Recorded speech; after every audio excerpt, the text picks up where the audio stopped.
여러분, 안녕하십니까? 여디디아와 함께하는 하늘 은하수 라디오에 오신 모든 분들을 진심으로 환영합니다. 오늘은 장벽이 무너짐이라는 제목으로 이야기를 나누어 보겠습니다. 네, 오늘 저희가 함께 나눌 이야기는요. 이 민족적 또 종교적 편견이라는 그런 보이지 않는 장벽을 넘어서요. 한 여인이 보여준 아주 감동적인 믿음, 그리고 그 안에 담긴 어떤 보편적인 사랑에 대한 이야기입니다. 이야기 배경이 예수께서 이제 유대 땅을 떠나서 이방 지역인 두로와 시돈으로 가셨다라고 하셨는데요. 여디디아님, 사실 이게 당시로서는 좀 굉장히 파격적인 행보 아니었을까요? 왜 그 익숙한 유대 땅을 떠나서 그곳까지 가셨는지, 그리고 또 당시 유대인들과 이방인들, 특히 그 가나안 지역 사람들 사이의 관계랄까, 분위기는 어땠는지 좀 먼저 짚어주시죠. 네, 맞습니다. 그 말씀하신 대로 상당히 이례적인 일이었죠. 그 시점이 언제였냐면 예수께서 바리새인들과 굉장히 날카롭게 대립하신 직후였어요. 그래서 아마 제자들에게는 좀 더 조용하고 깊이 있는 가르침을 주실 그런 시간이 필요하셨을 거고, 또 동시에 유대인 중심의 어떤 생각, 그 틀을 넘어서는 새로운 교훈의 기회를 좀 찾으셨던 것 같아요. 그래서 당시 이제 베니게라고 불리던 그 옛날 가나안 족속들이 살던 그 두로와 시돈 지역으로 가신 거죠. 아, 베니게요? 네. 근데 아시다시피 그 당시 유대사회는 이반인들, 특히 그 과거 가나안 족속에 대해서는 아주 뿌리 깊은 경멸감, 거의 적대감 같은 걸 가지고 있었거든요. 네, 그렇죠. 우상 숭배자라고 여기면서 아예 상종은 안 하려고 했으니까요. 이게 뭐랄까 유대인들의 어떤 선민의식 또 교만이 만들어낸 그런 보이지 않는 높은 장벽 같은 게 있었던 겁니다. 당연히 제자들 역시도 이런 분위기에서 자유롭지는 못했을 거고요. 바로 이런 좀 팽팽한 긴장감 속에서 아주 고통받는 딸을 둔 한 가나안 여인이 예수님께 나온 거예요. 와서 주 다윗의 자손이여 저를 불쌍히 여겨주십시오 하고 정말 절박하게 부르짖은 거죠. 와, 정말 그 어머니의 마음이 느껴지는 것 같은데요. 그런데 그 다음에 이어지는 내용을 보면 예수님의 반응이 처음에는 상당히 좀 의외예요.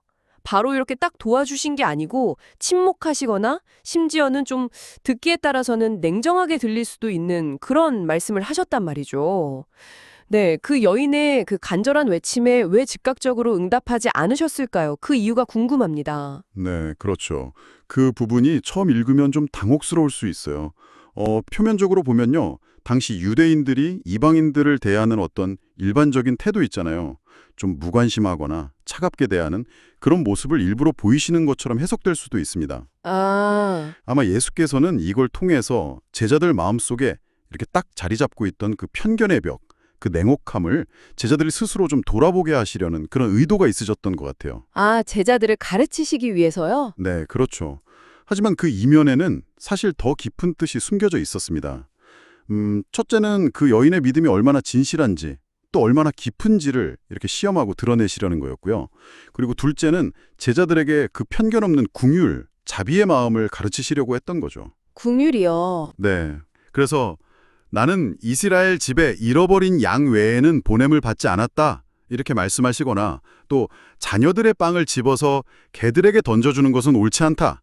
이런 말씀들은요. 겉으로 보면 유대인들의 그 배타적인 생각을 그냥 반영하는 것처럼 보이지만 사실은 그게 아니었던 거죠.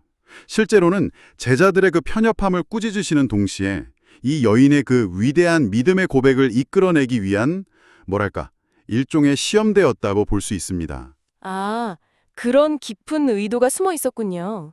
사실 보통 사람 같으면 그 개라는 표현에 엄청난 모멸감을 느끼고 그냥 돌아섰을 법도 한데 이 여인의 반응은 정말, 정말 놀랍습니다. 여디디아님, 이 여인이 보인 그 대답에서 우리가 주목해야 할 핵심은 뭘까요? 네, 바로 그 지점입니다. 그게 핵심이에요. 이 여인은 예수님의 그 말씀에 낙심하거나 분노하거나 그러지 않았습니다. 오히려 그 말씀 속에서조차 희망을 찾아내요. 예수님의 그 표면적인 거절, 그 너머에 있는 도저히 감출 수 없는 그분의 자비와 능력을 꿰뚫어 봤던 것 같아요. 와, 그리고 정말 놀라운 겸손함과 지혜로 대답하죠. 주님, 그렇습니다. 하지만 개들도 주인의 상에서 떨어지는 부스러기는 주워 먹지 않습니까? 자신을 정말 개와 같은 그런 낮은 존재로 인정하면서도 절대로 포기하지 않고 그 아주 작은 은혜라도 받기를 간절히 구했던 겁니다. 이 여인에게는 뭐 민족이 어떻고 종교가 어떻고 내 자존심이 어떻고 하는 그런 게 전혀 없었어요. 오직 예수님만이 자기 딸을 고칠 수 있는 유일한 구원자다 하는 그 절대적인 믿음, 그 신뢰 하나만 있었던 거죠. 네. 결국 예수께서도 감탄하시잖아요. 여자여, 네 믿음이 참 크다. 네 소원대로 될 것이다. 이렇게 칭찬하셨고 그 즉시 딸이 치유받았습니다. 이것은 이방 여인이었던 그녀가 이제 더 이상 뭐 외인이 아니라 믿음으로 하나님의 자녀가 되었다는 것을 선언하시는 그런 순간이었죠. 아, 정말 듣기만 해도 가슴이 뭉클해지는 믿음의 승리네요. 그렇다면 여디디아님, 이 사건 전체가 제자들에게 그리고 오늘을 사는 우리에게 주는 가장 중요한 메시지는 무엇일까요? 이 장벽이 무너짐이라는 제목처럼 구체적으로 어떤 장벽이 무너졌고 또 그 자리에는 무엇이 세워졌다고 우리가 이해하면 좋을까요? 네, 이 이야기는 무엇보다도 우리 인간들이 만들어 놓은 그 온갖 견고한 장벽들 있잖아요. 뭐 민족이라든지 종교, 신분, 성별 같은 이런 것들이 진정한 믿음 앞에서는 아무런 힘이 없다는 것을 아주 강력하게 보여주는 사건입니다. 그렇군요. 유대인과 이방인 사이에 있던 그 깊은 골, 그 교만과 편견으로 쌓여졌던 그 분리의 벽이 이 한 여인의 정말 겸손한 믿음 앞에서 완전히 허물어져 버린 거죠. 더 나아가서 하나님의 구원과 사랑은 어떤 특정 민족이나 집단에게 이렇게 딱 국한되는 게 아니다라는 그 복음의 보편성, 이것을 아주 명확하게 선언한 사건이라고 할 수 있습니다. 아, 보편성이요. 네, 하나님 앞에서는 모든 영혼이 다 소중하고 동등한 가치를 지닌다는 것을 분명히 보여주셨습니다. 제자들에게는 이제 유대인이라는 그 울타리를 넘어서 세상 모든 사람에게 이 구원의 복된 소식을 전해야 한다. 이런 사명을 깨닫게 하셨고 그동안 멸시했던 이방인조차도 하나님께서 찾으시는 잃어버린 양, 이걸 가르쳐 주신 거죠. 결국 어떤 절망적인 상황이나 아주 견고해 보이는 장벽이라도 포기하지 않는 믿음 앞에서는 반드시 길이 열린다는 것을 아주 생생하게 증명해 보이신 겁니다. 와, 여디디아님 말씀을 듣고 보니까 이 가나안 여인의 이야기가 오늘 우리에게도 정말 큰 울림을 주고 또 도전이 되는 것 같습니다. 우리 삶 속에도 사실 여전히 다양한 형태의 장벽들이 존재하잖아요. 이 이야기를 어떻게 우리 삶에 좀 적용해 볼 수 있을까요? 아, 네, 그렇습니다. 오늘날 우리 마음속에도 어쩌면 다른 사람을 향한 어떤 편견 혹은 스스로의 한계를 꽉 그어버리는 그런 불신앙이나 교만이라는 장벽이 여전히 있을 수 있습니다. 하지만 우리는 이 가나안 여인을 꼭 기억해야 합니다.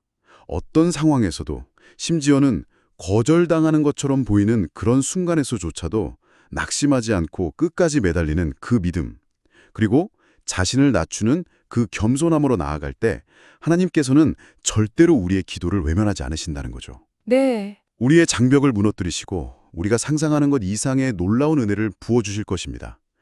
당장 눈앞에 길이 꽉 막힌 것처럼 보여도 그 부스러기 은혜라도 붙잡으려는 그 간절한 믿음을 보일 때 하나님께서는 가장 좋은 것으로 우리의 잔을 채우신다는 사실을 꼭 기억하셨으면 좋겠습니다. 아, 부스러기 은혜. 네. 네.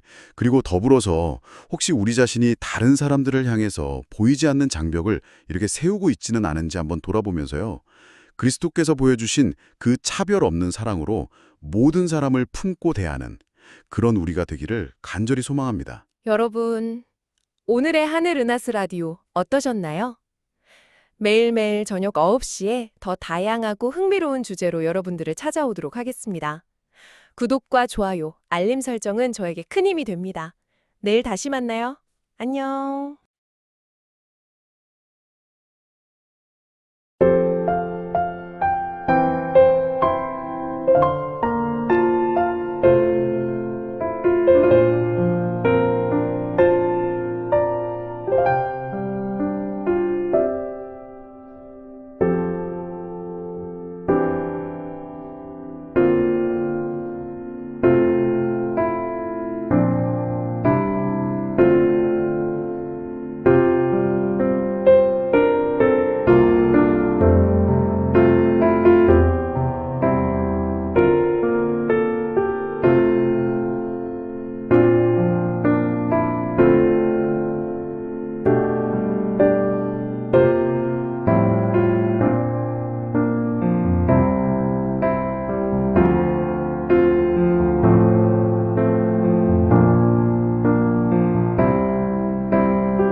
같아요.